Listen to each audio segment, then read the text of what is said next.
সন্ত ৰামপাল গুৰু মহাৰাজ হৈছে এনে এজন মহাপুৰুষ যিজনে নিজৰ সত্য ভক্তি, তত্ত্বজ্ঞান, কৰোণা আৰু সেৱাৰ বলত সমাজত এক নতুন আদৰ্শ বলবৎ কৰিছে। সন্ত ৰামপাল গুৰু মহাৰাজৰ নেতৃত্বত তেওঁৰ সকলো সৎলোক আশ্ৰমে কৰা বিস্ময়কৰ সমাজ কল্যাণমূলক কামে সমাজখনক সোণালী ভৱিষ্যতৰ এক নতুন আশা দেখুৱাইছে। সন্ত ৰামপাল গুৰু মহাৰাজৰ পৰা নাম দীক্ষা গ্ৰহণ কৰাৰ পিছত লাখ লাখ লোকৰ কৰ্কট ৰোগ, এইডছ আদি দুৰাৰোগ্য ৰোগ নিৰাময় হ'ল। সন্তজনাৰ জ্ঞানৰ পৰা অনুপ্ৰাণিত হৈ তেওঁৰ অনুগামীসকলে লাখ লাখ ইউনিট ৰক্তদান কৰে। সন্তজনাই লাখ লাখ ভগ্নী কন্যাৰ যৌতুকমুক্ত বিয়াৰ আয়োজন কৰালে। সন্তজনাই লাখ লাখ মানুহক ড্ৰাগছ আসক্তিৰ পৰা মুক্ত কৰিলে। কোটি কোটি ধ্বংসপ্ৰাপ্ত পৰিয়াল শান্তিত লাগিল। সন্তজনাৰ আশ্ৰমত সমাৱেশৰ সময়ত বিনামূলীয়া চকুৰ চিকিৎসা আৰু দন্ত চিকিৎসাৰ ব্যৱস্থা কৰা হয়। সন্ত ৰামপাল গুৰু মহাৰাজৰ দ্বাৰা পৰিৱেশ সুৰক্ষাৰ উদ্দেশ্যে সময়ে সময়ে বৃহৎ পৰিসৰত বৃক্ষৰোপণ কৰা হয়। সন্তজনাই আৰ্তজনক তাৎক্ষণিক সকাহ দিবলৈ এম্বুলেন্স সেৱা আৰম্ভ কৰিছিল। সন্তজনাই তেওঁৰ অনুগামীসকলক তেওঁলোকৰ শৰীৰ দান কৰিবলৈ অনুপ্ৰাণিত কৰে, যাতে মানৱতাৰ সেৱা আৰু চিকিৎসা ক্ষেত্ৰত উন্নতি কৰিব পৰা যায়। সন্ত ৰামপাল গুৰু মহাৰাজৰ সকলো আশ্ৰমত প্ৰতিদিনে বিনামূলীয়া ধৰ্মভোজৰ আয়োজন কৰা হয়, য'ত প্ৰতিবাৰেই প্ৰতিটো জাতি, প্ৰতিটো ধৰ্মৰ মানুহে একেলগে বহি ভোজন কৰে।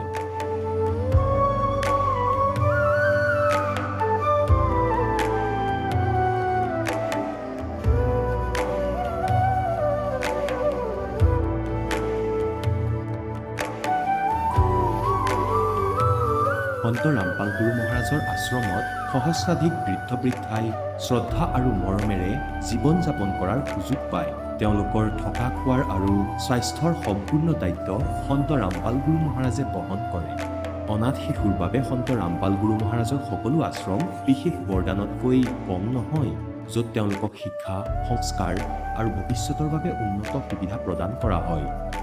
বানপানী, ভূমিকম্প বা মহামাৰী যিয়েই নহওক, সন্ত ৰামপাল গুৰু মহাৰাজ আৰু তেওঁৰ অনুগামীসকল সদায় আৰ্তজনৰ বাবে আগৰণুৱা হৈ থাকে। কোভিড মহামাৰীৰ সময়ত সন্ত ৰামপাল গুৰু মহাৰাজৰ আশ্ৰমৰ পৰা কোটি কোটি লোকক খাদ্য, ঔষধ আৰু জীৱন ৰক্ষক সামগ্ৰী যোগান ধৰা হৈছিল। দুখীয়াক সকাহ কৰাই হওক বা যিকোনো শোষিত বা নিপীড়িত শ্ৰেণীৰ অধিকাৰ আৰু মৰ্যাদাৰ বাবে যুঁজ দিয়াই হওক, সন্ত ৰামপাল গুৰু মহাৰাজে সদায় তেওঁলোকৰ সকলো ন্যায্য দাবী চৰকাৰৰ ওচৰলৈ লৈ গৈছে আৰু তেওঁলোকক উপযুক্ত ন্যায় প্ৰদানৰ ক্ষেত্ৰত গুৰুত্বপূৰ্ণ ভূমিকা পালন কৰি আহিছে। সমাজত আধ্যাত্মিক আৰু সামাজিক মূল্যবোধৰ প্ৰতি সজাগতা অনাৰ প্ৰতিটো পদক্ষেপতে সন্ত ৰামপাল গুৰু মহাৰাজ মানৱতাৰ প্ৰকৃত সেৱক হিচাপে প্ৰমাণিত হৈছে। সন্ত ৰামপাল গুৰু মহাৰাজৰ জীৱনে আমাক শিকাইছে যে প্ৰকৃত সেৱা সেইটোহে যিটো নিস্বাৰ্থভাৱে কৰা হয়। আহক আমিও এই মহান সন্তজনৰ এই মহান সেৱাৰ কামত যোগ দিওঁ আৰু সন্ত ৰামপাল গুৰু মহাৰাজৰ পৰা নাম দীক্ষা লৈ আমাৰ জীৱন ধন্য কৰি তোলোঁ।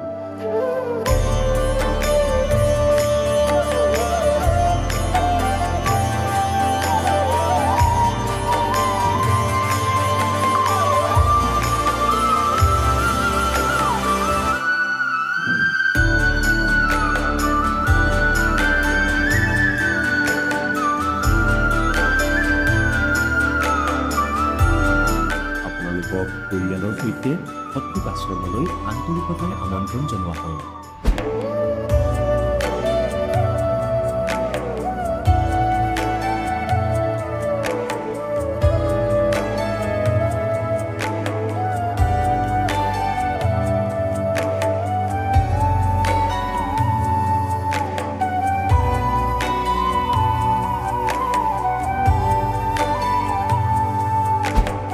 ব্ৰহ্মাৰ পিতৃ কোন? কোন বিষ্ণুৰ মা? শংকৰৰ ককা কোন? আমাক কৈ দিয়া। জানিবলৈ অনুগ্ৰহ কৰি শুনক জগতগুৰু তত্ত্বদৰ্শী সন্ত ৰামপাল গুৰু মহাৰাজৰ অমৃত বচন, সকলো পবিত্ৰ ধৰ্মৰ পবিত্ৰ শাস্ত্ৰৰ আধাৰত। নমস্কাৰ। নমস্কাৰ ছাৰ। তোমাৰ নাম কি? কৰ্ণ বৰমহলীয়া। তুমি কোন জিলাৰ পৰা আহিছা? মই আসাম শোণিতপুৰ পৰা আহিছোঁ। তুমি সন্ত ৰামপাল গুৰু মহাৰাজৰ পৰা নাম দীক্ষা কেতিয়া লৈছিলা? মই সন্ত ৰামপালজী মহাৰাজৰ পৰা নাম দীক্ষা 2023 11 জুলাইত লৈছিলোঁ। সন্ত ৰামপাল মহাৰাজৰ পৰা নাম লোৱাৰ আগতে তুমি অন্য কিবা ভক্তি সাধনা কৰিছিলানে? হয়, আমাৰ গাঁৱত যিসমূহ ভক্তি সাধনা চলি আছিলে সেই ভক্তি সাধনাকে কৰিছিলোঁ আমি। আৰু সেই সাধনাবিলাক তুমি কেনেধৰণে কৰিছিলা?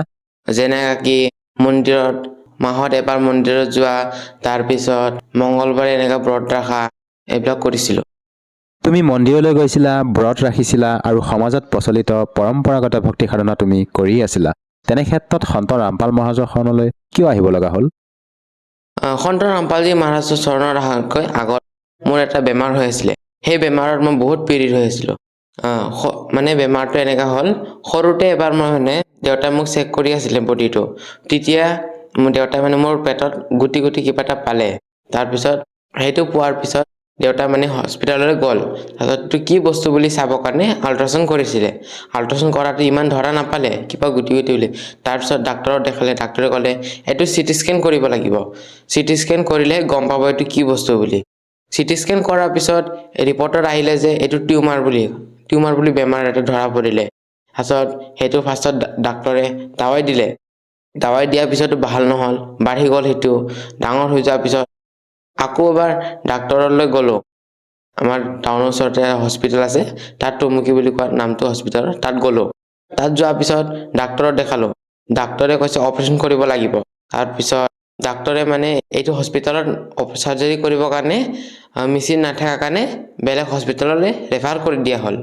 ৰেফাৰ কৰি দিলে, তাতো ৰিপৰ্ট চালে, অপাৰেশ্যন কৰিলে ফাৰ্ষ্টবাৰ অপাৰেশ্যনটো। তাৰপিছত ক্লিয়াৰলি গোটাকে ওলাই দিলে বস্তুটো। তথাপিও বীজাণুৰ কাৰণে আকৌ বিয়পি গ'ল, এইটো আৰু হৈ গ'ল পেটতে। তাৰপিছত ছেকেণ্ডবাৰ নাভিৰ লগত মেৰাই আছিলে।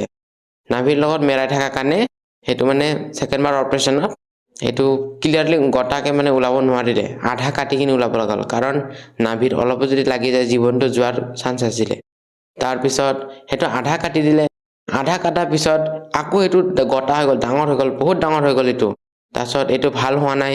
তাৰপিছত অপাৰেশ্যন কৰিব নোৱাৰে এতিয়া ফটককে, আৰু এইটো বহুত ডাঙৰ হৈ গ'ল। পেটটো ফাটো অৱস্থাত আহি গৈছিলে, ক্ষীৰ ওলাই গৈছিলে পেটত। সেই বস্তুটো 2.5 কেজি হৈ গৈছিলে। তাৰপিছত আমাৰ মায়ে এনেকৈ বিভিন্ন ধৰণৰ সন্তৰ ওচৰত গ'ল, মন্দিৰলৈ গ'ল, শৰাই দিলে, পূজা কৰিলে, ভগৱানৰ ওচৰত সংকল্প ল'লে। যোনে যি কয় সেইটোৱে কৰিছিলে। খ্ৰীষ্টানকেইটা কৈছিলে যে এনেকা খ্ৰীষ্টানৰ কিবাত গ'লে ভাল হ'ব বুলি কৈছিলে। তাতো গৈ চালে, তথাপিও ভাল হোৱা নাই। বিভিন্ন ধৰণৰ জাগাত গ'লে, মন্দিৰলৈ গ'লে, মন্দিৰত যোৱাৰ পিছতো একো লাভ নাপালে।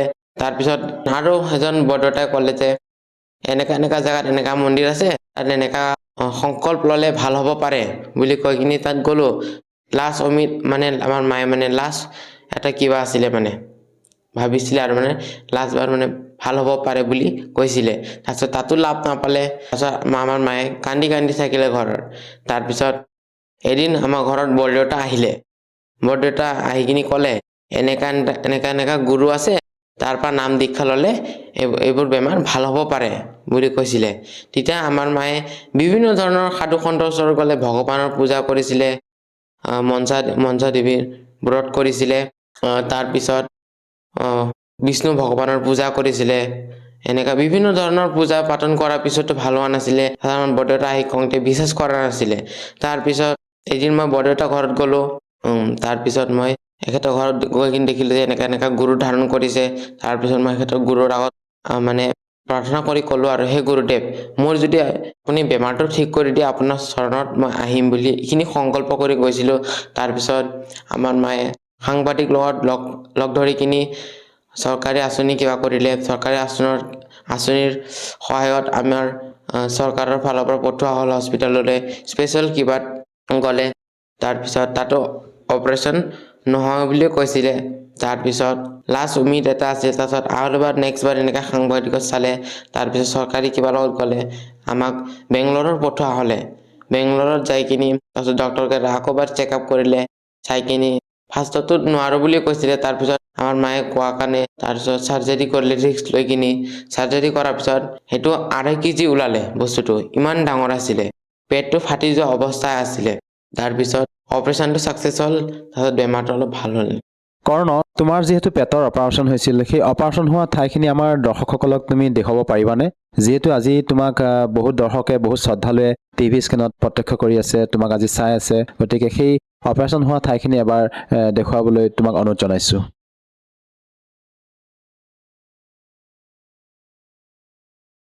কৰ্ণ, তোমাৰ বাবে এইটো চমৎকাৰ বুলি ক'বই লাগিব, কাৰণ তুমি যিহেতু তোমাৰ বৰদেউতাৰ যি প্ৰণামস্থলী আছিলে সন্ত ৰামপাল গুৰুমাজৰ যি প্ৰণামস্থলী, তাত গৈ তুমি যেতিয়া সংকল্প কৰিলা যে যদিহে তেওঁ তোমাৰ এই মাৰাত্মক ৰোগটো ঠিক কৰি দিব পাৰে, তুমি তেখেতৰ পৰা নাম দীক্ষা লৈ ভক্তি সাধনা কৰিবা বুলি তুমি সংকল্প লৈছিলা। এইটো সঁচাকৈ আচৰিত কথা আৰু তোমাৰ বাবে এইটো এটা ডাঙৰ চমৎকাৰ, যিহেতু এজন সন্তৰ পৰা তুমি নাম দীক্ষা নোলোৱাৰ আগতে এনেধৰণৰ আচৰিত ধৰণে লাভ পাবলৈ সক্ষম হৈছা। ইয়াৰ উপৰিও আৰু তুমি অন্য কিবা লাভ পাইছানে? হয়, আমাৰ বৰদেউতা এজন আছিলে এনেকা, তাৰ এখেতৰো নাকৰ পৰা তেজ ওলোৱা হৈ গৈছিলে মাজতে, একদম চিৰিয়াছ হৈ গৈছিলে। তাৰপিছত বৰদেউতা ফাৰ্ষ্টত নাকৰ পৰা অলপ তেজ ওলালে, তাৰপিছত ওলাই থাকিলে বহুত তেজ ওলাই গ'ল, তেজটো নৰখে। তাৰপিছত ডক্তৰলৈ নিয়া হ'লে, ডক্তৰলৈ নিয়াৰ পিছত ডাক্তৰে মেডিচিন লিখি দিলে, এইটো লোৱাৰ পিছত ঠিক হ'লে। কৰ্ণ, তোমাৰ এই কথাবোৰ আমাৰ দৰ্শকসকলে কেনেকৈ মানি ল'ব, যিহেতু তোমালোকৰ গুৰু সন্ত ৰামপাল গুৰু মহাৰাজ হাৰিয়ানা প্ৰান্তৰ নিবাসী হয়, তোমালোকে অসমৰ পৰা তেখেতৰ পৰা নাম দীক্ষা লৈ ভক্তি সাধনা কৰি এনেধৰণৰ লাভ পাইছা, এইটো কেনেকৈ সম্ভৱ? সন্ত ৰামপালজী মহাৰাজ আপোনালোকৰ কাৰণে সাধাৰণ গুৰু হ'ব পাৰে, কিন্তু এখেতে আমাৰ কাৰণে ভগৱান হয়, পোন পৰমাত্মাৰ অৱতাৰ হয়। এখেতে যদি সাধাৰণ গুৰু হহেঁতেন মোৰ ইমান ডাঙৰ বেমাৰটো কেনেকৈ ঠিক কৰিব পাৰিলেহেঁতেন। ইমান ডাক্তৰক দেখালো, সাধু সন্তৰ ওচৰতো গ'লো, ভগৱানৰ সংকল্প কৰিলো, তথাপিও এইটো বেমাৰটো ভাল হোৱা নাছিলে। সন্ত ৰামপালজী মহাৰাজৰ চৰণত যাই কিনি সংকল্প কৰোঁতে বেমাৰটো ঠিক হ'লে। কৰ্ণ, এইখিনিতে তোমাক আৰু এটা কথা সুধিব বিচাৰিছোঁ, যিহেতু তোমাৰ বয়স খুবেই কম, এই বয়সত তুমি ভালদৰে পঢ়া শুনা কৰিব লাগিছিল, তুমি ইমান কম বয়সতে যে এই ভক্তি মাৰ্গলৈ আহিলা, এই সন্দৰ্ভত তুমি কি ক'ব বিচৰা? হয়, ভক্তি কৰাৰ একো সময়সীমা নাথাকে। যেনেকৈ উদাহৰণ হিচাপে ভক্ত প্ৰহ্লাদে যেনেকৈ 5 বছৰ আয়ুৰ পৰা ভক্তি সাধনা কৰিছে, সেনেকৈ ভক্তি সাধনা সৰুৰ পৰাই কৰিব লাগে। কৰ্ণ, তোমাৰ পৰা এতিয়া সেই অনুভৱ জানিব বিচাৰিছোঁ, তোমালোকৰ গুৰু সন্ত ৰামপাল গুৰু মহাৰাজে সৎসংগৰ জৰিয়তে তোমালোকক কেনেধৰণৰ শিক্ষা দিয়ে? সদগুৰু ৰামপালজী মহাৰাজে আমাক সৎসংগত এইটোৱেই জ্ঞান দিয়ে যে আমি চিৰিয়েল চাব নাপায়, গেম খেলিব নাপায়, বিভিন্ন ধৰণৰ গেম ওলাইছে, অশ্লীল গান শুনিব নাপায়, তাৰপিছত তাচ জোহা এইবিলাক খেলিব নাপায়। সন্ত ৰামপালজী মহাৰাজে আমাক সৎসংগত এইবিলাকেই জ্ঞান দিয়ে। কৰ্ণ, তুমি যিহেতু সন্ত ৰামপাল মহাৰাজৰ পৰা নাম দীক্ষা লৈ বিভিন্ন প্ৰকাৰে লাভ পালা, যিসকল দৰ্শকে আজি তোমাক টিভি স্ক্ৰীণত চাই আছে, তেওঁলোকক তুমি কি বাৰ্তা দিব খোজা, যাতে তেওঁলোকেও সৎভক্তি কৰি তোমাৰ দৰে লাভ পাব পাৰে? যিসকল ভকত আত্মাই মোক দেখি আছে, এখেতক মই বাৰ্তানো কি দিম, খালি সৰল এটা বিনতি কৰিব পাৰোঁ যে আপোনালোকে সন্ত ৰামপালজী মহাৰাজৰ শৰণত আহক। যেনেকা মই আগত ভক্তি সাধনা কৰিছিলোঁ, একো লাভ পোৱা নাছিলোঁ। তাৰপিছত আমাৰ মাও বহুত দেৱী দেৱতাক পুজিছিলে, ভক্তি কৰিছে, তথাপিও লাভ পোৱা নাছিলোঁ। তাৰপিছত যেতিয়া মই সন্ত ৰামপালজী মহাৰাজৰ শৰণত আহিলোঁ, তেতিয়া মোৰ বেমাৰো ঠিক হ'ল। তাৰপিছত যিখন আমাৰ বৰদেউতা আছিলে, এখেতৰো প্ৰেছাৰ ষ্টকৰ ৰোগ আছিলে, এখেতৰো ভাল হ'ল। সেয়েহে আপোনালোকেও যদি মোৰ নিচিনা লাভ পাব বিচাৰে, সন্ত ৰামপালজী মহাৰাজৰ চৰণত আহক, এখেতৰ জ্ঞানৰ পুথিবিলাক পঢ়ক আৰু জ্ঞানবোৰ লাভ কৰক। কৰ্ণ, কোনো মাৰাত্মক ৰোগত আক্ৰান্ত হৈ থকা কোনো লোকে যদি সন্ত ৰামপাল মহাৰাজৰ পৰা নাম দীক্ষা ল'ব বিচাৰে, কেনেকৈ ল'ব পাৰিব? সন্ত ৰামপালজী মহাৰাজৰ নাম দীক্ষা ল'বলৈ একেবাৰে সহজ। বিভিন্ন ধৰণৰ ছ'চিয়েল মিডিয়া প্লেটফৰ্মত সন্ত ৰামপালজী মহাৰাজ বুলি চাৰ্চ কৰিলে সন্ত ৰামপালজী মহাৰাজৰ সৎসংগ আহে। সেই সৎসংগৰ তলত ওচৰৰ পাজৰৰ নামদান কেন্দ্ৰৰ নম্বৰ থাকে, তাৰ পৰা আপুনি ফোন কৰি নাম দীক্ষা ল'ব পাৰে। ধন্যবাদ থাকিল। সচ্চাই। এতিয়া জগতগুৰু তত্ত্বদৰ্শী সন্ত ৰামপাল গুৰু মহাৰাজৰ সৎসংগৰ মাধ্যমেৰে সেই অদ্বিতীয় আধ্যাত্মিক জ্ঞানৰ বিষয়ে জানি লওঁ, যাৰ মাধ্যমেৰে আপোনালোকেও প্ৰাপ্ত কৰিব পাৰিব এনেকুৱা আধ্যাত্মিক, মানসিক আৰু ভৌতিক সুখ, যি এতিয়ালৈকে কেৱল আপোনালোকে মীৰাবাই, ধ্ৰুৱ, প্ৰহ্লাদ আদি কেইজনমান ভক্তৰ জীৱন কথাতহে শুনিছে। এতিয়া শুনক তত্ত্বদৰ্শী সন্তৰ সৈতে শাস্ত্ৰ অনুকূল ভক্তি সৎসংগ, এনেকুৱা অদ্বিতীয় আধ্যাত্মিক জ্ঞান, যাৰ প্ৰমাণ আছে সকলো ধৰ্মৰ সকলো পবিত্ৰ শাস্ত্ৰত। शील संतोष विवेक विचारो दूर करो जुल्मणेनु। शील संतोष विवेक विचारो दूर करो जुल्मणेनु। ज्ञान दराच ध्यान दी तुरिया कोई जाने पाण रिसाणे नू मैं तो दे दी मैं तो दे दी है बालम याणे नू मैं तो दे दी है बालम याणे नू महल कपाट सतगुरु ने खोले वो अमी महार सिखाणे नू महल कपट सतगुरु ने खोले अमी महार सिखाने नू गरीब दास सुन भंवर उड़ावे गगन मंडल रम जाने नू मैं तो दे दी मैं तो दे दी है बालम याने नू मैं तो दे दी है बालम याने याद की कोशिश है गीता और भागवत पढ़े ना बुझ समझ ठेकाणे नु যিটো শুদ্ধ মন্ত্ৰ সেয়াটো জানিবও নিবিচাৰে গীতা অথবা ভাগৱত পঢ়ে और कहते मन मथुरा दिल द्वारका नगरी और के करे बरसाणे नु কিয় দ্বাৰকাত ঠেলা হেঁচা খাই ঘূৰি ফুৰিছা কৈছে বৰসানাত একোৱেই নাই এই মনক সঠিক ঠিকনাত লগোৱা সৎ ভক্তিত ইয়ে মথুৰা ইয়ে দ্বাৰকা হৈ যাব যি সাধনা আপোনালোকে কৰি আছে ইয়াৰ পৰা একোৱেই লাভ নহয় আপোনালোকৰ ওপৰত বিপদ আহিলে সেয়া সমাধান নহয় কালৰ আদেশ অথবা আপোনাৰ মৃত্যু হ'ব লগা থাকিলে আপুনি তাত বাধা দিব নোৱাৰিব সকলোবোৰ এনেকেই পৰি থাকিব যদি আপুনি কবিৰ পৰমেশ্বৰৰ মৰ্যাদাৱত ভক্তি কৰি আছে তেন্তে আপোনাৰ মৃত্যু অকালত হ'ব নোৱাৰে অকালত বা কালত হ'ব নোৱাৰে কোনো প্ৰকাৰে হ'ব নোৱাৰে যেতিয়ালৈকে মালিকে নিবিচাৰিব काल डरे करतार से जय जय जय जगदीश ये जोरा जोड़ी झाड़ता पगरज डार शीस काल जो पीसे पीसना ये जोरा है पनिहार ये दो असल मजदूर हैं मेरे सतगुरु के दरबार এতিয়া গৰীবদাস চাহেবদেৱে কৈ আছে কবিৰ পৰমেশ্বৰৰ মহিমা 21 ব্ৰহ্মাণ্ডৰ মালিকে ব্ৰহ্ম এই কালটো পিছে পিছনা পৰমাত্মাই আটাগুৰি কৰে অৰ্থাৎ এনেকুৱা প্ৰমাণিত উদাহৰণ দিব বিচাৰিছে যে ই এইটো স্তৰৰ হয় মালিকৰ সন্মুখত যেনেকৈ চাকৰ আটা পিছা চাকৰণি থাকে কালটো পিছে পিছনা আৰু এই জোৰা মানে মৃত্যু মত হে পানীহাৰ মানে আগতে চাকৰণীসকলে কুৱাৰ পৰা পানী আনিছিলে মালিকৰ বাবে और ये दो असल मजदूर हैं मेरे सतगुरु के दरबार काल डरे करतार से जय जय जय जगदीश और ये जोरा जोड़ी झाड़ता কয় যে মৃত্যুটো আমাৰ কবি ভগৱানৰ জোতা চাফা কৰে আৰু তাৰ পৰা ওলোৱা ধূলি মূৰত লগাই লয় যে পৰমাত্মা আপোনাৰ আজ্ঞা অবিহনে আপোনাৰ সংখ আত্মাৰ ওচৰলৈ মই যাব নোৱাৰোঁ পুণ্যাত্মাসকল আমি নিজৰ ভুলৰ বাবে শাস্তি পাওঁ कहते हैं जब लग हंसा हमारी आना और काल लगे नी तेरा बाणा যেতিয়ালৈকে এই পুণ্যাত্মা মৰ্যাদাৰূপী কামবোৰত মৰ্যাদাত থাকিব তেতিয়ালৈকে কালৰ এটেক আপোনাৰ ওপৰত হ'ব নোৱাৰে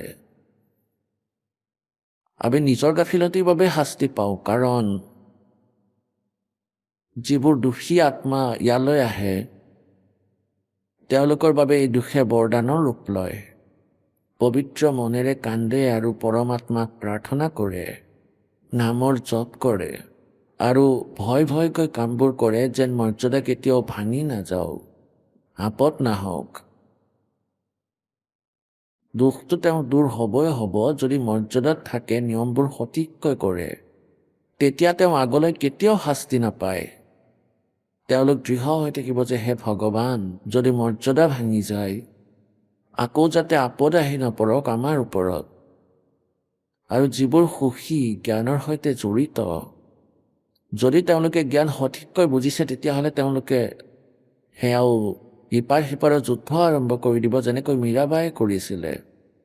মীৰাবাইৰ কোনো দুখ নাছিলে, ভাল ৰাজ পৰিয়ালত বিয়া হৈছিলে, কিন্তু ভগৱানৰ ইচ্ছা আছিল, নিয়মৰ সৈতে পৰিচিত হ'ল, আজীৱন সৎ ভক্তি কৰিলে, সকলো আপদৰ পৰা বাচি তেওঁ পাৰ হৈ গ'ল। বিষ খুৱাইছিলে আৰু বহুতো কষ্ট দিয়া হৈছিলে, কিন্তু মালিকে পলে পলে ৰক্ষা কৰিছিল, যেনেকৈ কাৰোবাৰ গুপ্ত ৰোগ হয়। তেতিয়া কি হয়, তেওঁলোকে লোক লাজৰ কথা বহুত ভাবে। আৰু এতিয়া আমি সমাজৰ লোক লাজৰ কথা ভাবি সকলো নিয়ম ভাঙি দিওঁ। কেতিয়াবা নিয়ম ভঙাৰ পিছতো আপত্তি নাহে, কাৰণ আগৰ জন্মৰ পুণ্য চলি থাকে। আৰু আপোনালোকৰ মনোবল বৃদ্ধি হৈ যায় আৰু তেতিয়া কালে চল পায়। আৰু কেতিয়াবা এনেকুৱা স্থিতিত কালে কেতিয়াবা এনেকুৱা ভয়ংকৰ বিপদত পেলাই দিয়ে, আৰু আমিও এনেকৈ ভাবোঁ যে এওঁতো বৰ ভাল ভকত আছিলে, কিন্তু নিশ্চয় কিবা ভুল কাম কৰিছিলে, অন্যথা কালে কেতিয়াও ওচৰ চাপিব নোৱাৰে, এইটো সত্য বুলি মানি লওঁ। গতিকে কি কয়, जब फुरमान धनी का आवे को रखे घर जाने नु। কোৱা হয় যেতিয়া সৎলোকলৈ তুমি যাবা, পৰমাত্মাৰ যেতিয়া আদেশ হ'ব, তেতিয়া মাজত তোমাক কোনেও বাধা দিব নোৱাৰিব, নহ'লেতো কালে বাধা দিয়ে। और फिर कहते हैं कि जा सतगुरु का शरणा लीजिए जो मिट्टे जम तलवाणी नु। সেই সৎগুৰু শৰণলৈ যোৱা, য'ত কালৰ আদেশ আহিছে, আপোনাৰ মৃত্যুৰ সময় আহি গৈছে, আৰু আপোনাৰ সৎ ভক্তি আছে, যদি সৎ মৰ্যাদাৰ সৈতে আছে, তেন্তে পৰমাত্মা দাসৰ ওপৰত আহি তাতে থিয় হৈ যাব। ইয়াত সৎসংগ চলি থকা সময়ত আমি ইমান সময় নাপাওঁ, কাৰণ সংগী বহুত হৈ গৈ আছে। নহ'লেতো এই সময়কণত দুই এজন ভগতে সৎসংগত কৈ যায় যে মোৰ এনেকৈ মৃত্যু হৈ গৈছিল, যমৰ দূতে মোক এনেকৈ লৈ গৈছিল, তেতিয়া মোৰ মনত পৰাত স্মৰণ কৰিলোঁ, আৰু দাসৰ ৰূপত পৰমাত্মা স্বয়ং গৈ পাইছিলে আৰু সেই যমৰ দূতৰ পৰা মোক ৰক্ষা কৰিছিলে। সিহঁতে কৈছিলে যে এওঁৰ আয়ু সমাপ্ত হৈছে, আৰু পৰমাত্মাই কৈছিলে যে মই এক্সটেণ্ড কৰি দিছোঁ, এৰা এওঁক এৰা। কোৱা হয়, जा सतगुरु का शरणा लीजिए जो मिट्टे जम तलवाणी नु। उत्तर दक्षिण पूरब पश्चिम तुम फिरदा दाणे दाणे नु। দুটা ৰুটিৰ বাবে মানুহে ইয়াত কি কি যে কৰ্ম নকৰে, পৰমাত্মাই কয়, सर्व कला सतगुरु साहिब की हरि आए हरियाणे नु। 200-300 বছৰ আগতে হাৰিয়ানাৰ কোনো নামেই নাছিলে। চন 1966 হাৰিয়ানাৰ উৎপন্ন হৈছিলে প্ৰদেশৰ, আৰু চুৰানী গাঁও জিলা জজ্জৰৰ তাতে কবিৰ পৰমেশ্বৰ হৰিয়ে পৰমেশ্বৰ আহিছিল, সৎলোকৰ পৰা গতি কৰি চুৰানী গাঁৱৰ গৰীব দাস দেৱক লগ কৰিছিল।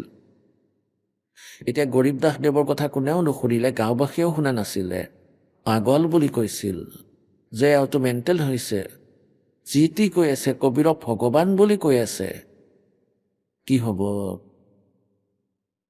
এতিয়া কি কৈছিলে যে হে নিৰ্দোষী ব্যক্তিসকল, সাধু সন্তসকল, তোমালোকে পইচাৰ বাবে ইফালে সিফালে ঘূৰি ফুৰিছা, ভগৱান হৰি আহিছে, হাৰিয়ানে নো। মই সেই কবিৰ পৰমেশ্বৰক লগ পাইছিলোঁ এই হাৰিয়ানাত। তাৰ পিছত 250 বছৰ আগতেই কৈ থোৱা এই বচন 1966 এয়া সফল হ'ল, এই প্ৰদেশ হাৰিয়ানা হৈ গ'ল। এতিয়া মই কি ক'ব বিচাৰিছিলোঁ, मत दे दी है बालम बेरेनु, मत दे दी है बालम बेरेनु। এতিয়া পৰমাত্মাক কিয় নাপাওঁ আমি? কাৰণ আমি শাস্ত্ৰবিধি ত্যাগ কৰি মনৰ মতে আচৰণ কৰি আছোঁ, মনৰ মতে পূজা কৰি আছিলোঁ। সেই যথাৰ্থ ভক্তিৰ পৰা যি লাভ হ'বলগীয়া আছিলে, তাক এৰি আমি ইউজলেছ সাধনা কৰি আছিলোঁ। গৰীবদাস দেৱৰ কৃষক পৰিয়ালত জন্ম হৈছিলে, জাট পৰিয়ালত। আৰু ভিন্ন ধৰণৰ উদাহৰণ দি তেওঁক বুজাবলৈ চেষ্টা কৰা হৈছিল যে যেনেকৈ এক দেহেৰ ক্ষেত্ৰ থাকে খেতিত, দেহেৰ সেয়া হয় য'ত অধিক উৎপাদন হয়, আৰু ওখ থলি থাকে, ওখ স্থান, তাতে বৰষুণ দিলে সেই পানীও দেহেৰৰ তলত হ্ৰদৰ ওচৰত থকা খেতিত আহি ৰৈছিল। এয়া আগৰ সময়ৰ কথা, এটা উদাহৰণ দিছে। আৰু ওখ স্থানত যিসকলে খেতি কৰে তেওঁলোকৰ একো লাভ নহয়। আৰু দেহেৰৰ মাজত যদি বীজ ৰুৱে তেনেহ'লে বহুত বেছি উৎপাদন হয়, তেওঁলোক ধনী হৈ যায়। গতিকে ইয়াত কি ক'ব বিচাৰিছে যে আপোনালোকে আন উপাসনা কৰি আছে, অন্য দেৱতাসকলৰ পূজা কৰে, প্ৰেতৰ পূজা কৰে। এই সাধনাক ওখ স্থানত যোৱা বুলি ধৰা, য'ত না পানীৰ সাধন আছে না অন্য ব্যৱস্থা, তাত বীজ সিঁচি ৰৈ আছা, ইয়াৰ পৰা একো লাভ নহয়। নিজৰ দেহেৰক পাহৰি গৈছা, সেই পূৰ্ণ পৰমাত্মা কবিৰ দেৱক পাহৰি গৈছা।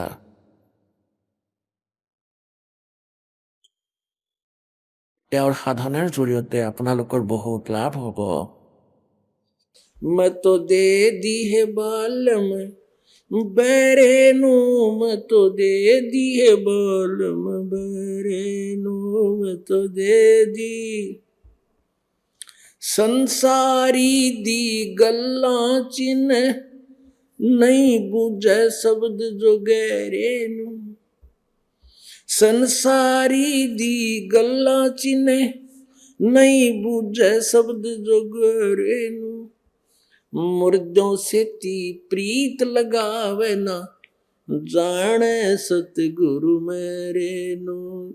ये मुर्दों से ती प्रीत लगावे ना, जाने सतगुरु मेरे नू। मैं तो दे दिए श्वेत छतर सिर मुकुट विराजे, देखत ना उस चेहरे नू। श्वेत छतर सिर मुकुट विराजे, देखत ना उस चेहरे नू। ऊंची थड़ियां खेती बोवे ये भूल रहे नज डरे नू। ऊंची थड़ियां खेती बोवे ये भूल रहे नज डरे नू। मैं तो दे दी, मैं तो दे दी है बालम बहरे नू, मैं तो दे दी है बालम बहरे नू। ये संसार समझदा नहीं, कहंदा श्याम दोपहरे नू। ये संसार समझदा नहीं, कहंदा श्याम दोपहरे नू। गरीब दासिए वक्त जाते हैं, रोओगे इस पैरे नू। गरीब दासिए वक्त जाते हैं, रोओगे इस पैरे नू। मैं तो दे दी,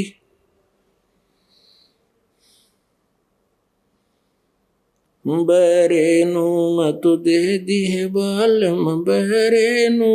मैं तो दे दी है बालम बहरे। এতিয়া কি কোৱা হৈছে? আত্মাই কান্দি আছে ভগৱানৰ সন্মুখত যে মইতো এই মনৰূপী কলা স্বামীৰ সৈতে জুৰি আছো ভগৱান, এই নকল স্বামীৰ লগত। কলাৰ অৰ্থ হ'ল যে কামৰ কথা নুশুনে, অদৰকাৰীবোৰ একেবাৰতে শুনে। যেনেকৈ কোনোবাই কয় যে আহা বলা বৰবালাৰ সৎসংগলৈ যাওঁ, কাণেৰে শুনিও আওকাণ কৰি যাব। আন এজনে ক'ব যে তেনেহ'লে চাম যাওঁ বলা।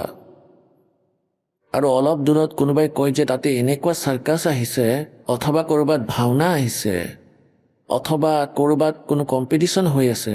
আৰু এনেই দুজন ব্যক্তিয়ে কথা পাতি আছে নিজৰ মাজত। তেতিয়া একেবাৰে সিহঁতৰ ওচৰ গৈ পাব, ক'ত হৈ আছে ভাওনা, ক'ত আহিছে সেই চাৰ্কাছ। ৰাতি তাতে গৈ পায় কম্পিটিশ্যন শুনিবলৈ, আৰু এই কামৰ কথা কিন্তু নুশুনে। গতিকে এই মন এনেকুৱা, ই কোনো উল্টা কাম, কোনো বেলেগ সাধনাৰ কথা ক'লে ইয়াক ই কৰি ল'ব, আৰু ইয়াক কয় যে সকলো ত্যাগ কৰা এইবোৰ শাস্ত্ৰ বিৰুদ্ধ, এই শাস্ত্ৰ অনুকূল সাধনা কৰা। ইয়ে বহুত অবজেকশ্যন উৎপন্ন কৰি দিয়ে, একেবাৰে মানি নলয়, কোনো ক্ৰিয়াই নকৰে আমাৰ ওপৰত। কোৱা হৈছে এইকাৰণে আত্মাই কান্দিছে।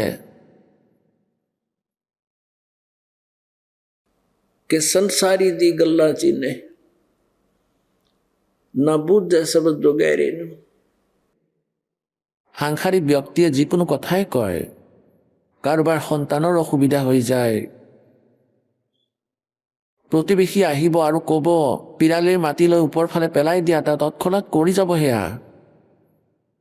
আৰু যদি কোনোবাই সাধুৰা কয় 100 টকা দি দিয়া, গুৰগাঁৱৰ নামত থৈ দিয়া, তেওঁ থৈ দিব। কোনোবাই কয় ভিতৰৰ জনৰ নামত থৈ দিয়া, সেয়াও থৈ দিব। আৰু যদি কোনোবাই কয় এই সকলো ত্যাগ কৰি ভক্তি কৰা সৎ সাধনা তোমাৰ মুক্তিপ্ৰাপ্ত হ'ব, তেতিয়া ক'ব নাই, ইয়াক কোনে দেখিছে। तो क्या बताते संसारी दी गल्ला चीने ना बुझे शब्द जो गहरे नु यो मुर्दों से ती प्रीत लगावे ना जाने सतगुरु मेरे नु। এতিয়া কি বুজে? কোনোবাই কোনো সমাধিক বুজে যিজনৰ মৃত্যু হৈ গৈছে, শৰীৰ সমাধিস্থ হোৱা বাবাজীৰ, তেওঁক পুজিবলৈ যাব। আৰু জীৱিত সন্তৰ পূজা তেওঁৰ শৰণলৈ নাযায়, তেওঁৰ দ্বাৰা কোৱা হোৱা সাধনাৰ কথা নুশুনে। যেনেকৈ এজন বৈদ্য আছিল, ভাল বৈদ্য আছিল, ডাক্তৰ আছিল, নাৰী চুইয়ে ঔষধ দি দিছিল, বেমাৰ বুজি, ভাল কথা, সুস্থ হৈ পৰিছিলে। এতিয়া তেওঁৰ মৃত্যু হৈ গ'ল, তেওঁৰ ফটো বনাই দিলে আৰু তলত তেওঁৰ শৰীৰ সমাধিস্থ কৰিলে, তাৰ ওপৰত এখন মন্দিৰ সদৃশ স্মৃতি পথ নিৰ্মাণ কৰিলে। এতিয়া কোনোবাই সেই পাথৰৰ মূৰ্তি, সেই বৈদ্যৰ পাথৰৰ মূৰ্তিৰ সন্মুখত গৈ যদি কোনোৱে প্ৰাৰ্থনা কৰে, আপত্তি কৰে যে মোৰ এনেকুৱা ৰোগ হৈছে, দয়া কৰক, কি সেই পাথৰৰ মূৰ্তিয়ে, বৈদ্যই আপোনাৰ সমাধান কৰিব পাৰিবনে? নোৱাৰে। তেনেকুৱাই বেদ বিচাৰিব লাগিব জীৱিত। গতিকে এনেকৈ কোনো সন্ত মৰি গ'ল অথবা কোনো আন, আৰু তাত পাথৰৰ মূৰ্তি ৰাখি দিলে, সেই পাথৰৰ মূৰ্তিয়ে কাম নকৰে। সেই তত্ত্বদৰ্শী সন্ত যি জীৱিত আছে, তেওঁৰ ওচৰলৈ গৈ তেওঁৰ পৰা লাভ উঠোৱা। এতিয়া কোৱা হৈছে श्वेत छतर सिर मुकुट विराजे अरस कुरस पर सफेद गुमट है जहां परमेश्वर का डेरा। গৰীব দাস চাহেবদেৱে কৈছে, পৰমেশ্বৰৰ মহিমা বৰ্ণনা কৰি যে মই নিজ চকুৰে দেখিছোঁ অৰস কুৰুচৰ অন্তিম, ইয়াৰ আকাশৰ অন্তিম চূড়াত অৰ্থাৎ সতলোকত, তাত এখন বগা গম্বুজ আছে, বহুত ডাঙৰ, আৰু তাতে পৰমেশ্বৰ থাকে। ঋগ্বেদ মণ্ডল নম্বৰ 9 সূক্ত নম্বৰ 86 মন্ত্ৰ নম্বৰ 27 কোৱা হৈছে যে সেই পৰমাত্মা তৃতীয় মুক্তিধামত থাকে, থিওলোকৰ 3য় পৃষ্ঠাত বিৰাজমান হৈ আছে। ঋগ্বেদ মণ্ডল নম্বৰ 9 সূক্ত নম্বৰ 96 মন্ত্ৰ 18 কোৱা হৈছে যে সেই পৰমাত্মা তৃতীয় মুক্তিধামত থাকে। আৰু এয়াই নিজ চকুৰে দেখি অহা সন্তই কৈছে। अरस कुरस पर सफेद गुमट है जहां सतगुरु का डेरा। আৰু আকৌ কেনেকুৱা স্থিতিত বহি আছে তাতে ভগৱান, সফেদ ছত্ৰ, ওপৰত পৰমাত্মাৰ এখন সফেদ ছত্ৰ, যেনেকৈ ছাতি বনাই থোৱা আছে। सफेद छतर और सिर मुकुट विराजे সেই পৰমেশ্বৰৰ শিৰত মুকুট আছে। और देखत ना उस चेहरे नु তেওঁ সাকাৰ পৰমাত্মা, নৰ আকাৰ পৰমাত্মা। ঋগ্বেদ মণ্ডল নম্বৰ 9 সূক্ত নম্বৰ 82 মন্ত্ৰ 1 কোৱা হৈছে যে সৰ্ব উৎপাদক পৰমেশ্বৰ, সকলোৰে ৰচনা কৰোতা ভগৱান। তেওঁ সুখৰ বৰষুণ কৰে, পাপৰ নাশ কৰে, আৰু তেওঁ ৰজাৰ সমান দৰ্শনীয়, তেওঁ দৰ্শনৰ যোগ্য, আৰু নিজ সুস্থানৰ পৰা গতি কৰি নিজৰ পুণ্যাত্মাসকলক আহি লগ কৰে। আৰু এয়াই চকুৰে দেখি অহা সন্তই কৈ আছে। सफेद छतर सिर मुकुट विराजे देखत ना उस चेहरे नु ऊंची थलियां खेती बोवे ये भूल रहे निज डेरे नु। অৰ্থাৎ আন উপাসনা কৰি আছে যাৰ দ্বাৰা একো লাভ নহয়। ইয়াত জানা ওখ স্থানত খেতি বীজ ৰুই থৈছে, তাত একোৱেই লাভ নহ'ব। এডোখৰ সমতল মাটিত, যি ভাল মাটি, যি উৰ্বৰ মাটি, তাতে বীজ পুতিলে ঠিক নাই কিমান গুণ হ'ব। গতিকে এনেকৈয়ে সৎ সাধনা আৰু পূৰ্ণ পৰমাত্মাৰ ভক্তি কৰিলে ভাবিব আপোনালোকে ভাল মাটিত বীজ পুতিছে, আপোনালোকে বহুত লাভ পাব, আপোনালোক ভক্তিৰ ধনী হৈ পৰিব। ऊंची थलियां खेती बोए ये बोल रहे निज डेरे नु श्वेत छतर सिर मुकुट विराज देखत ना उस चेहरे नु यो संसार समझदा नाही कहंदा श्याम दोपहरे नु गरीब दासिए वक्त जात है रोगे इस पैरे नु। এতিয়া কি কোৱা হৈছে যে তুমি সেই পূৰ্ণ পৰমাত্মাক সৎলোকত যি সুখ আছে সেই সুখক তোমালোকে বুজি পোৱা নাই। আপোনালোকে এই কালৰ মিছা সুখকে সুখ বুলি মানিছে। झूठे सुख को सुख कहे ये मान रहा मन मोदे ये सकल चबी ना काल का कुछ मुख में कुछ गोदे। এতিয়া ইয়াত কোৱা হৈছে তোমালোকে কালৰ লোকত ইয়াক সুখ বুলি ভাবি আছে, কিমান সুখ মানি লৈছে। কেনেকুৱা হয় ইয়াৰ সুখ? যেনেকুৱা এজন ব্যক্তিৰ 3জন ল'ৰা আছিল আৰু তাৰে এজনৰ মৃত্যু হৈ গ'ল, গোটেই পৰিয়ালে কান্দি আছে, বহুত বেয়া অৱস্থা। সিফালে তেওঁৰ সুখ ব্যক্ত কৰিবলৈ এজন ব্যক্তি আহিল যাৰ এজনেই মাত্ৰ পুত্ৰ আছিলে, যাৰ 2 বছৰ আগতে মৃত্যু হৈছিল। এতিয়া আন ব্যক্তিজনে ক'লে যে ভাই তোমাৰতো আৰু 2জন পুত্ৰ জীৱিত আছে, তোমাৰতো এজনহে ঢুকাইছে। চোৱাই ভগতক এই ভাই এজনেই পুত্ৰ আছিল আৰু সিও ঢুকাল, এতিয়া আগ-পিছ কোনো নাই। এতিয়া যিজনৰ 2জন পুত্ৰ বাকী আছে তেওঁ নিজেই নিজকে সান্তনা দিব ধৰিলে আৰু ধন্যবাদ জ্ঞাপন কৰিছে যে ধন্যবাদ ভগৱান, মোৰ 2জনটো জীৱিত আছে, এওঁৰ এজনেই আছিল, এওঁতকৈতো মোৰেই ভাল, অৰ্থাৎ এওঁতকৈতো ময়ে সুখী। এতিয়া কি সুখী ক'ম? আৰু সেই 2জনৰ কি ঠিক আছে, কেতিয়া কি হৈ যায়? গতিকে ইয়াত কি কোৱা হৈছে? আমাৰ স্থিতি কৈছে পৰমাত্মাই যে তোমালোকৰ এনেকুৱা অৱস্থা হৈ আছে যে কোনোবাই মদ খাই পৰি আছে। জেঠ মাহ জুনৰ আৰু এয়া হাৰিয়ানা ৰাজস্থানৰ স্থান ঠাই আৰু বাহিৰত ওলালেই ঘামি অৱস্থা নোহোৱা হৈছিল, তাতেই পেচাব কৰিলে, বহুত বেয়া অৱস্থা তাৰ। আৰু তাত যদি কোনোবাই কয় যে ভাই উঠা তোমাক চাট খুৱাই দিওঁ, তেওঁ ক'ব এৰি দে মোৰ মজা লাগি আছে। এতিয়া তাৰ ইমান দুৰ্গতি হৈ আছে, নিচাতে কৈ আছে যে মজা লাগি আছে, পৰি আছে দুৰ্গন্ধত। গতিকে পুণ্যাত্মাসকল পৰমাত্মাই কৈছে যে তুমি এই কালৰ লোকত এই কালৰে কুৱাৰ ভাং খাই ইয়াত এনেকুৱা স্থিতিত আছা যে এই দুখত ইমান বেয়া অৱস্থাত কৈ আছে যে মজা হৈ আছে। যেনেকৈ কোনোবাই কোৰ্টত আত্মীয়ক লগ পায় আৰু হেণ্ডশ্বেক কৰে আৰু কয় খবৰ কেনেকুৱা, তেতিয়া কয় মজা হৈ আছে। আৰে কোৰ্টত মজা লাগিবলগীয়া কি আছে? সকলো ভয়ত থাকে কোৰ্টত যে কি হ'ব ঠিক নাই, কি ঠিক সাক্ষী যদি আহি পৰে, আজি কি হ'ব মোৰ, হে ভগৱান। মেডিকেলত ল'ৰাৰ বেমাৰ, আত্মীয়ই চাবলৈ গৈছে, একমাত্ৰ ল'ৰা বা ছোৱালীৰ ভয়ংকৰ বেমাৰ হৈছে আৰু গৈ লগ কৰি কয় যে কেনেকুৱা অৱস্থা। সুধো ল'ৰা ঠিকে আছে নে? কয় ল'ৰা বেমাৰ আৰু বাকী ঠিকে আছে। কিনো ঠিকে আছে কোৱা? ভয়ত আছে ল'ৰা মৰিব নে বাচিব।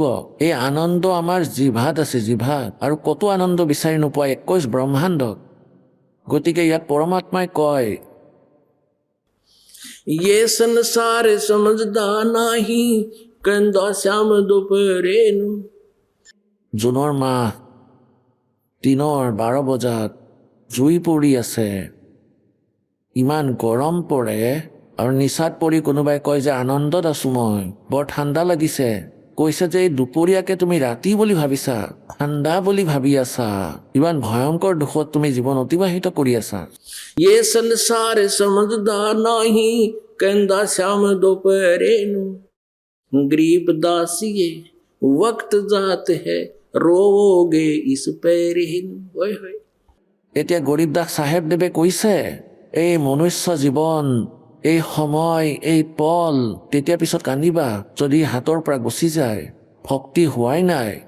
তেতিয়া কান্দিবা এই সময়ৰ কথা মনত কৰি, যেনেকৈ ৰাতি কুকুৰ দেখিছা ওপৰৰ পিনে মুখ কৰি এনেকুৱা কৰি থাকে উ উ।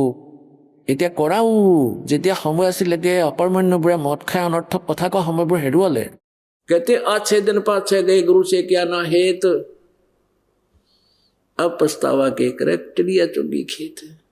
গতিকে পুণ্যাত্মাসকলে এই যি আটাইবোৰ আপোনালোকক উদাহৰণ দিয়া হৈছে, এই বিষয়ে পৰমাত্মাই কৈছে এইবোৰ কথা কেৱল শুনিবলৈ নহয়, এইবোৰ কৰি দেখুৱাবলৈ। এয়া কোনো দুম ভাতৰ গীত নহয়। পৰমাত্মাই তোমালোকৰ বাবে এয়া বাৰ্তা পঠাইছে, ইয়াক চম্ভালা আৰু পাৰ হৈ যোৱা। जाओ बोलो सतगुरुदेव सत साहिब।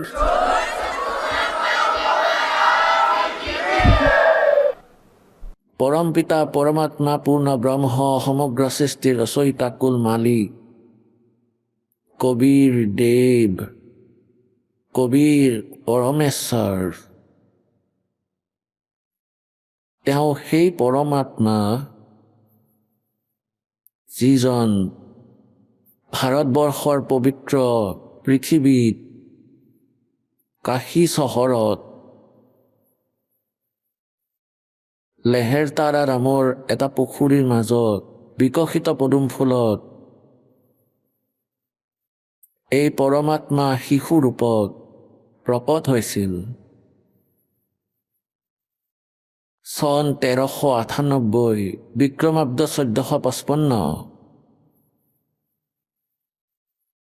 জেঠ মাহৰ শেষৰ পবিত্ৰ পূৰ্ণিমাত ৰাতিপুৱা ব্ৰহ্ম মুহূৰ্তত সেই পৰমাত্মা নিজৰ নিজ স্থান সেই তৃতীয় মুক্তিধামৰ পৰা সেই তৃতীয় স্থান অৰ্থাৎ এক লোক ব্ৰহ্মৰ, ইয়াক 21 ব্ৰহ্মাণ্ডক এক ধাম কোৱা হয়।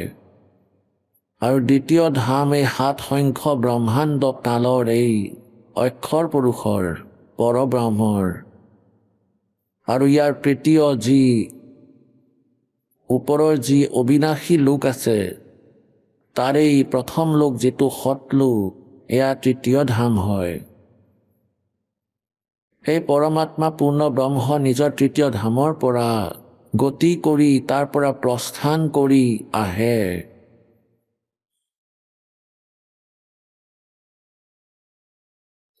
আৰু নিজৰ ভাল আত্মাক, পুণ্য আত্মাসকলক দৃঢ় ভক্তৰ সৈতে লগ কৰে।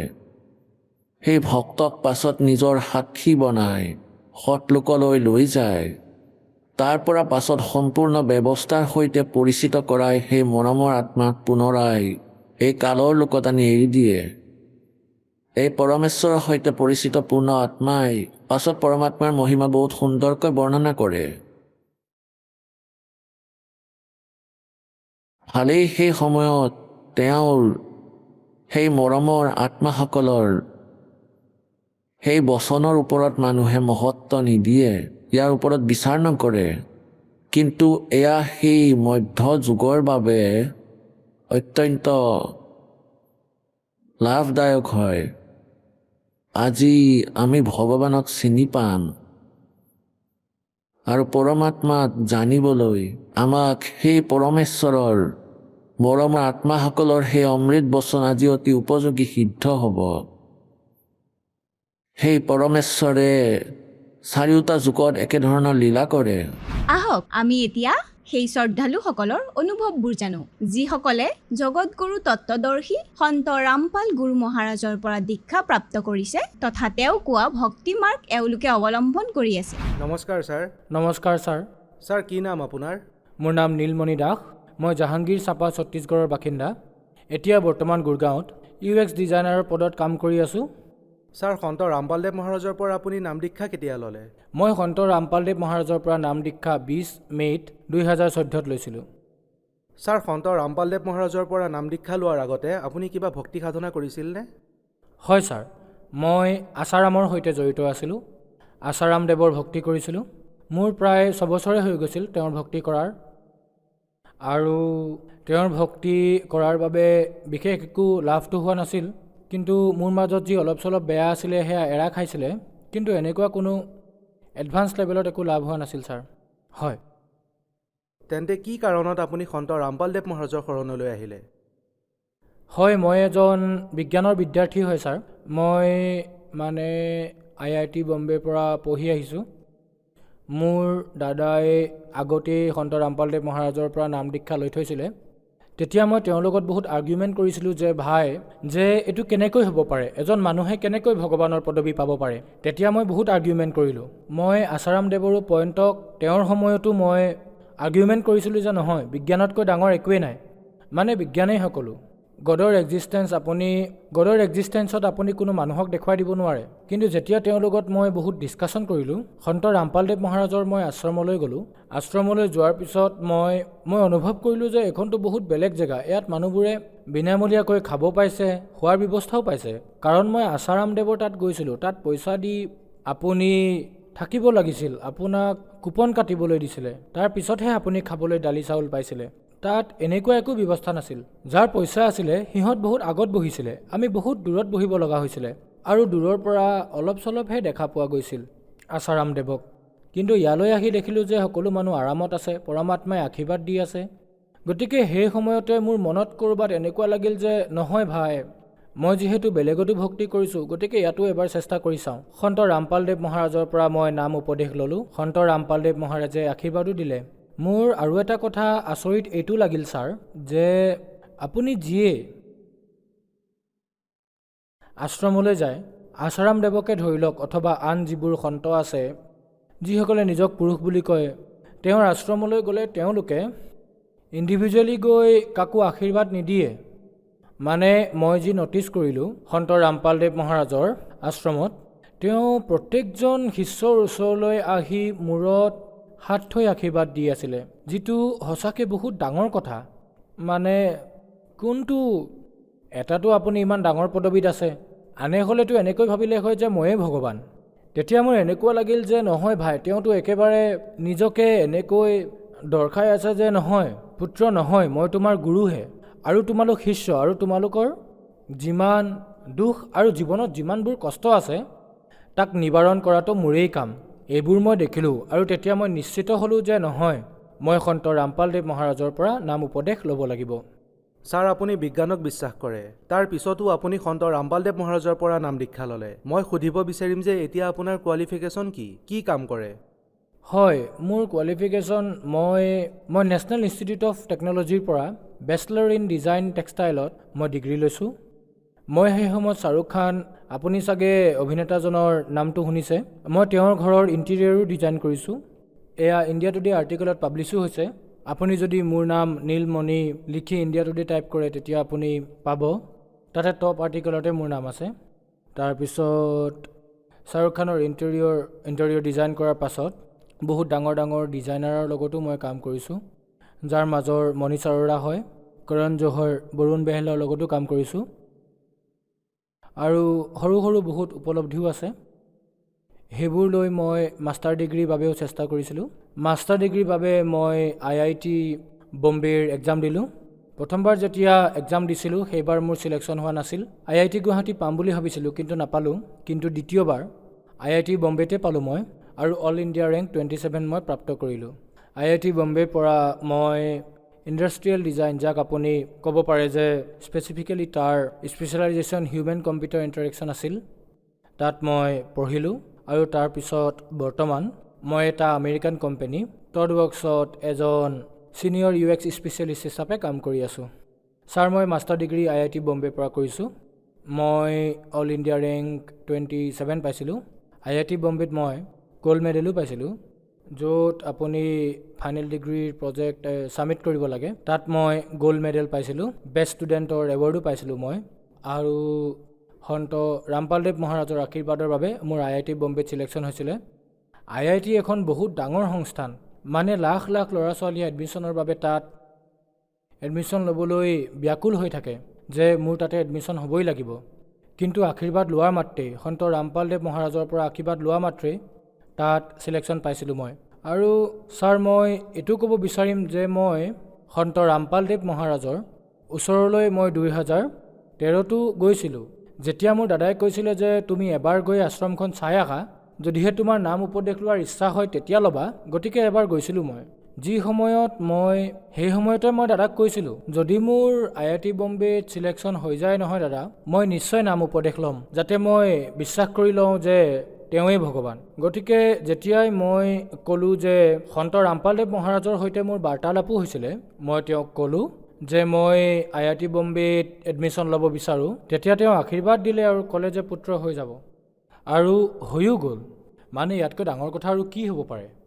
নীলমণি, আপুনি IIT মুম্বাইৰ পৰা নিজৰ পঢ়া শুনা সম্পূৰ্ণ কৰিছে আৰু আপুনি গ'ল্ড মেডেলিষ্ট ষ্টুডেণ্টো আছিলে।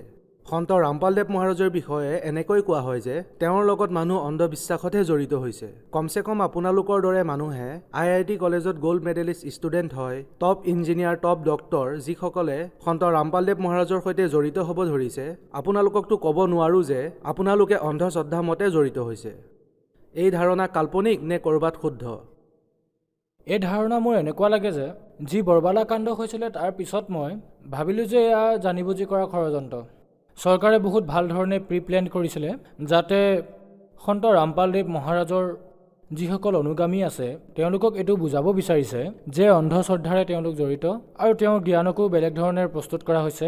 কিন্তু মই আপোনাক কৈ আছোঁ, IITৰ 70-80% ল'ৰা ছোৱালী এথিজিমৰ ফালে গৈ আছে, মানে কমপ্লিট এথিষ্ট হৈ গৈ আছে। মানে ভগৱানৰ ওপৰত তেওঁলোকৰ বিশ্বাসেই নাই যে ভগৱান আছে। তেওঁ এই পাৰ্টিকুলাৰ ইউনিভাৰ্চক কোনে ক্ৰিয়েট কৰিছে? আৰে ভাই, আপোনালোকে কৈ আছে যে গেলেক্সিখন ইমান ডাঙৰ, মই দেখা নেপাওঁ। এতিয়ালৈকে আপুনি মানক ছাৰ যে যিমানবোৰ ফিলচফাৰ আছে, যিমানবোৰ চাইণ্টিষ্ট আছে, আনকি IITৰ পৰা যিসকলে মাষ্টাৰ ডিগ্ৰী লৈছে তেওঁলোকক আপুনি জুনিয়ৰ চাইণ্টিষ্ট বুলিও ক'ব পাৰে। মই জুনিয়ৰ চাইণ্টিষ্টো, কিন্তু আপুনি সৰু সৰু যিমানবোৰ ষ্টুডেণ্ট আছে তেওঁলোকক গৈ যদি আপুনি সোধে তেওঁলোকৰ যি বিশ্বাস ভগৱানৰ প্ৰতি, সেয়া একেবাৰে সলনি হৈছে। মানে মানুহবোৰ অন্ধবিশ্বাসৰ ফালে ইমানেই গৈছে যে আপুনি বিশ্বাস নকৰিব। আৰু সন্ত ৰামপালদেৱ মহাৰাজক এনেদৰে দুখ দিছে, তেওঁ এক শাস্ত্ৰক খুলি বেদক সকলোবোৰ দেখুৱাইছে যে ক'ত ভগৱানৰ উল্লেখ আছে, আৰু সেই ভগৱান আচলতে কোন, আৰু আমি কোন ভগৱানৰ পূজা কৰিব লাগে, আৰু কি ধৰণে কৰিব লাগে, আৰু প্ৰকৃত গুৰু কোন হয়, তেওঁতো কেৱল সেয়াই কৈছে।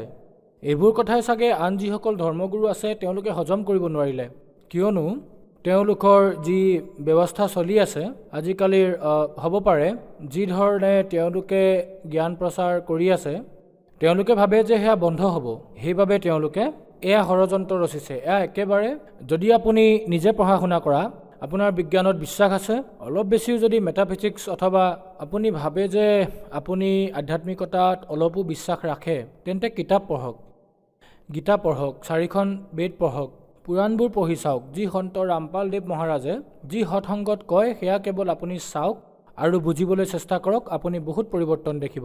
আপোনাৰ লাগিব যে আৰে আচলতে সঁচাটো কি। নীলমণি, আপুনি হাইলি এডুকেটেড পাৰ্চন, আপুনি এই কথাবোৰ বহুত ভালদৰেই জানে। মানুহ তীৰ্থলৈ যায়, গুৰু বনায়, ভগৱানক পূজা কৰে। ইণ্ডিয়াৰ টপ হস্পিটেল বা বিদেশৰ হস্পিটেলো কৈ দিয়ে যে আপোনাৰ বেমাৰ দুৰাৰোগ্য, এয়া ভাল হ'ব নোৱাৰে। প্ৰমাণৰূপে তেওঁলোকে ৰিপৰ্টো দেখুৱায়, আৰু সন্ত ৰামপালদেৱ মহাৰাজে সেই বেমাৰসমূহ ভাল কৰি দিয়ে। কি কাৰণ আছে? মোৰ এনেকুৱা লাগে যে চাওক, আজিকালি বহুত এনেকুৱা বেমাৰ হয় যিবোৰ দেখি ডক্টৰো কৈ দিয়ে যে এয়া পচিবল নহয়, মই ঠিক কৰিব নোৱাৰোঁ। মই নিজৰ এক্সাম্পলেই দিওঁ আপোনাক, কাৰণ মই নিজেও ব্ৰংকাইটিছৰ পেচেণ্ট আছিলোঁ, ইনহেলাৰ আছিলে মোৰ লগত। মই বহুত ডক্টৰৰ ওচৰলৈ গ'লোঁ যি সময়ত মই বেচেলৰ ডিগ্ৰী কৰি আছিলোঁ সেই সময়ত, আৰু দিল্লীত পলিউশ্যনো বহুত বেছি হৈ গৈছিলে। সেই সময়ত উশাহ লোৱাত বৰ কষ্ট পাইছিলোঁ। তেতিয়া মোৰ কোনোবাখিনিত এনেকুৱা লাগিছিলে, দাদাকো মই সুধিছিলোঁ যে মই কি কৰিব লাগে। তেতিয়া ডক্টৰৰ ওচৰলৈতো গৈয়ে আছিলোঁ, ভাবিলোঁ এবাৰ প্ৰাৰ্থনা জনাই চাওঁ সন্ত ৰামপালদেৱ মহাৰাজক যে কি হ'ব। যেতিয়া প্ৰাৰ্থনা জনালোঁ তেতিয়া একেবাৰে ঠিক হৈ গ'ল। আজিৰ তাৰিখত মই আপোনাক কৈ আছোঁ, মানে মোৰ বেমাৰ এনেদৰে নোহোৱা হৈ গ'ল, য'ত নেকি ডক্টৰে কৈ আছিলে যে সময় লাগিব আপোনাৰ, ইনহেলাৰ লওক, বেলেগ বেলেগ ধৰণৰ টেবলেট দিছিলে। কিন্তু আজি সন্ত ৰামপালদেৱ মহাৰাজে ইমান দয়া কৰিলে যে মই ঔষধক হাতেই লগাব নালাগে। সন্ত ৰামপালদেৱ মহাৰাজে কেৱল আপোনাক মন্ত্ৰ দিয়ে, সেই মন্ত্ৰ আৰু সাধনা যদি আপুনি ভালদৰে কৰিবলৈ ধৰে তেতিয়া অট'মেটিকেলি আপোনাৰ যিমানবোৰ বেমাৰ আছে লাহে লাহে ভাল হৈ যাব। আৰু মোৰ এনেকুৱা বহুত বন্ধু আছে যি IITত পঢ়ি আছে, তেওঁলোকো মানে এনেকৈ মমবাতি দেখুৱাইছিলে, আৰু লগতে ময়ো নিজৰ নীতি নিয়মবোৰ কৰিছিলোঁ সন্ত ৰামপালদেৱ মহাৰাজৰ। তেতিয়া তেওঁলোকো আচৰিত হৈছিল যে এয়া কি পূজাৰ বিধি, য'ত একো জ্বলাব নালাগে, একো কৰিব নালাগে, কেৱল এটা চাকি জ্বলাব লাগে, তাৰপিছত কেৱল পাঠ কৰিব লাগে, যে এয়া কি হয়। তেতিয়া মই তেওঁলোকক বুজাবলৈ চেষ্টা কৰোঁ যে যি তোমালোকে কৰি আছা সেয়া একেবাৰে অনৰ্থক, সেয়া ক'তো লিখাই নাই। আপোনালোকে মোক কওক, এয়া গীতাৰ ক'ত লিখা আছেনো? বেদত দেখুৱাওক, পুৰাণত। বিশ্বাস কৰক, মই যি ল'ৰাৰ লগত IITৰ ৰুমমেট আছিল, মোৰ যিজন ৰুমমেট, সি ৰেংক 1 হোল্ডাৰ আছিল, মানে অল ইণ্ডিয়া ৰেংক 1। সেইটো বহুত ডাঙৰ কথা। মানে তেওঁলোকৰ মাজতো আপুনি এনেকুৱা অন্ধবিশ্বাস দেখা পাব যিবোৰ আপুনি একো বুজিবই নোৱাৰিব। গতিকে মই ক'ম যে কমচে কম আপুনি সন্ত ৰামপালদেৱ মহাৰাজৰ যি পূজা বিধি সাধনা তাক বুজক, আৰু তেওঁ গীতা বেদ পুৰাণৰ বিষয়ে যি কৈছে কমচে কম সেইবোৰ ফ'ল' কৰক, চাওক আৰু সৎসংগ শুনক, তেতিয়া আপুনি সকলো বুজি পাব। ছাৰ, আপুনি বৈজ্ঞানিক। মই আপোনাক সুধিব বিচাৰিম যে সন্ত ৰামপালদেৱ মহাৰাজৰ নামদান চেণ্টাৰ গোটেই ইণ্ডিয়াৰ লগতে বিদেশতো খুলিছে। সন্ত ৰামপালদেৱ মহাৰাজে টিভি মাধ্যমেৰে নাম দীক্ষা দিয়ে। গতিকে ছাৰ, এইটো কেনেকৈ সম্ভৱ যে এজন সন্তই ইমান দূৰত বহি নিজৰ শ্ৰদ্ধালুসকলক ইমান লাভ দিছে, এটা মন্ত্ৰৰে বেমাৰবোৰো ঠিক কৰি আছে? মইতো ছাৰ, পোনপ্ৰথমে মই এইটোৱে ক'ব বিচাৰিম যে আপুনি তেওঁক সন্ত বুলি কৈ মানে তেওঁ গড হয়। আপুনি বিশ্বাস নকৰিব, তেওঁ গড হয়, সাক্ষাৎ কবিৰ চাহেব হয়। মানে মই জীৱনত বহুত পৰিৱৰ্তন দেখিছোঁ। ইমান পঢ়া শুনা কৰিলোঁ, এইটো কৰিলোঁ, সেইটো কৰিলোঁ, বহুত আলোচনাও হ'ল। মই ঝাৰখণ্ডৰ টপাৰ আছিলোঁ, গ'ল্ড মেডেলিষ্ট আছিলোঁ মেথমেটিক্সত। এইবোৰনো কি? এইবোৰ একো নহয় ছাৰ। মই কৈ আছোঁ আপোনাক, 2.5-3 লাখ টকাটো চেলাৰী মোৰ এতিয়া মাহৰ। মানে যিবোৰ হৈছে মোৰ লগত, সেই সকলোবোৰ কেৱল সন্ত ৰামপালদেৱ মহাৰাজৰ বাবেই হৈছে। কোনোবা ব্যক্তিয়ে যদি এই কথা কয়, মানে মই বৈজ্ঞানিক হয় আৰু মই চেলেঞ্জ কৰিব পাৰোঁ। মই কৈয়ে আছোঁ আপোনালোকক, কেৱল এবাৰ সৎসংগ শুনি চাওক। তেওঁৰ যিজন জেলত বহি আছে এতিয়া, তেওঁ সাক্ষাৎ ভগৱান হয়। তেওঁৱেই এই সকলো, মানে তেওঁৰ তাত বহি বহি কিমানবোৰ যি ভক্ত আছে, তেওঁৰ শিষ্য আছে, তেওঁলোকৰ দুৰাৰোগ্য বেমাৰো ঠিক কৰি আছে। ছাৰ, মই কৈ আছোঁ আপোনাক, মইতো গুৰুদেৱক সন্ত ৰামপালদেৱ মহাৰাজক কেৱল দেখিছিলোঁ, কিন্তু যিসকল ভক্তই আজি দেখা নাই, লগ পোৱা নাই, তাৰ পাছতো নামদান লৈছে, তেওঁলোকে ইমান লাভ পাইছে আপুনি বিশ্বাসেই নকৰিব। মানে এনেকুৱা মানুহৰ মই শিষ্যৰ গাথা শুনিছোঁ, যিসকলে কৈছে যে মোৰ পাথৰ ঠিক হৈ গ'ল, মোৰ ব্ৰংকাইটিছ আছিল সেয়া ঠিক হৈ গ'ল, মোৰ কেঞ্চাৰ আছিলে সেয়াও ঠিক হৈ গ'ল। যেতিয়া এই সকলোবোৰ দেখিব, তেতিয়া আপোনাৰ বিশ্বাস হৈ যাব যে যাক আপুনি সন্ত বুলি কৈ আছে, কবিৰ চাহেবো এনেকৈ আহিছিল, তেওঁকো এনেকৈ ডিছকাৰ্ড কৰা হৈছিলে, এভইড কৰা হৈছিলে। আপুনি উত্তৰ প্ৰদেশতো যদি যায়, মন্দিৰতো তেওঁৰ বিষয়ে উল্লেখ কৰা হয়, তেওঁৰ বিষয়ে এনেকৈ কোৱা হয়, তেওঁক কেৱল কবিৰ ৰূপতহে মানুহে দেখে, তেওঁক এজন ভগৱানৰ স্থান নিদিলেই। মই কৈ আছোঁ এজন ছাত্ৰ হিচাপে, আপোনালোকে তেওঁক ভগৱান বুলি নামানে নাই, কিন্তু তেওঁৰ কথাখিনিতো শুনক। আপুনি নিউটনৰ ল পঢ়ে, আপুনি কোনো গেলিলিঅ'ৰ কথা শুনে, তেওঁলোককতো আপোনালোকে বুজে, তেওঁলোকৰ কথা শুনে। আইনষ্টাইনে যিখিনি ক'লে তেওঁৰ কথাটো মানে, যে MC² হয়, ইয়াক মানি লওঁ আমি। এবাৰ মানিটো চাওক যে সন্ত ৰামপালদেৱ মহাৰাজে কৈ কি আছে। নীলমণি, আপোনাক যিসকল শ্ৰদ্ধালুৱে টিভিত চাই আছে, বিশেষকৈ সেইসকল যুৱক যিসকলে নিজকে এথিষ্ট অৰ্থাৎ নাস্তিক বুলি কৈ গৌৰৱ অনুভৱ কৰে, তেওঁলোকক আপুনি কি ক'ব? আজিৰ ল'ৰা ছোৱালীক কিনো ক'ম ছাৰ, মানে তেওঁলোকৰ নাজানো কি ফিল'চফি, কি থট প্ৰচেছ হৈ গৈছে। ভগৱানৰ ওপৰত বিশ্বাস নাই, চাগে মাক দেউতাকৰ সন্মান কৰিবও পাহৰি গৈছে। মানে মোবাইল ফোনত লাগি থকা, টিকটকত ভিডিঅ' বনোৱা, মানে এয়া এনেকুৱা বস্তু যিবোৰ চাগে সমাজৰ এই কুৰীতিবোৰেই ঠিক হৈ যাব। আপোনালোকে এবাৰ আহি চাওক, সন্ত ৰামপালদেৱ মহাৰাজৰ আশ্ৰমলৈ আহক। ছাৰ, মই এওঁলোকক এইটোৱে ক'ব বিচাৰিম, সন্ত ৰামপালদেৱ মহাৰাজৰ সৎসংগ শুনক। চেনেলত সৎসংগ আহে, তাৰে তলত হালধীয়া শাৰী এটা আহে, তাত ফোন নম্বৰ দিয়া থাকে, তাত আপোনালোকে যোগাযোগ কৰক, ফোন কৰক। আপোনাৰ ওচৰ পাজৰৰ নামদান চেণ্টাৰৰ ঠিকনা দি দিয়া হ'ব, তালৈ গৈ আপোনালোকে নাম উপদেশ ল'ব পাৰে। যদিহে তেওঁৰ জ্ঞান বুজি যায়, তেতিয়াহে আপুনি ফোন নম্বৰত ফোন কৰি বিনামূলীয়া কিতাপো খুজিব পাৰে। কিতাপবোৰ পঢ়ক আৰু সকলো মিলাই চাওক, বুক বাই বুক। যেতিয়া আপুনি বুজি পাব, তেতিয়া আপুনি নাম উপদেশ ল'ব পাৰে। ধন্যবাদ। সৎ চাহেব।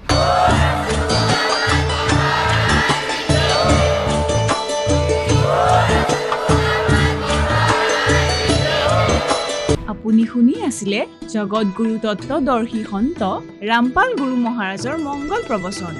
অধিক জানিবৰ বাবে ভিজিট কৰক www.jagatgururampalji.org। সন্ত ৰামপাল গুৰু মহাৰাজৰ শুভ আশীৰ্বাদত সমগ্ৰ বিশ্বতে 500তকৈও অধিক নাম দীক্ষা কেন্দ্ৰ আছে, য'ত সন্ত ৰামপাল গুৰু মহাৰাজৰ দ্বাৰা বিনামূলীয়াকৈ নাম দীক্ষা দি থকা হৈছে। আপোনাৰ ওচৰৰ নাম দীক্ষা কেন্দ্ৰৰ ঠিকনা জানিবলৈ সম্পৰ্ক কৰক 7082208528।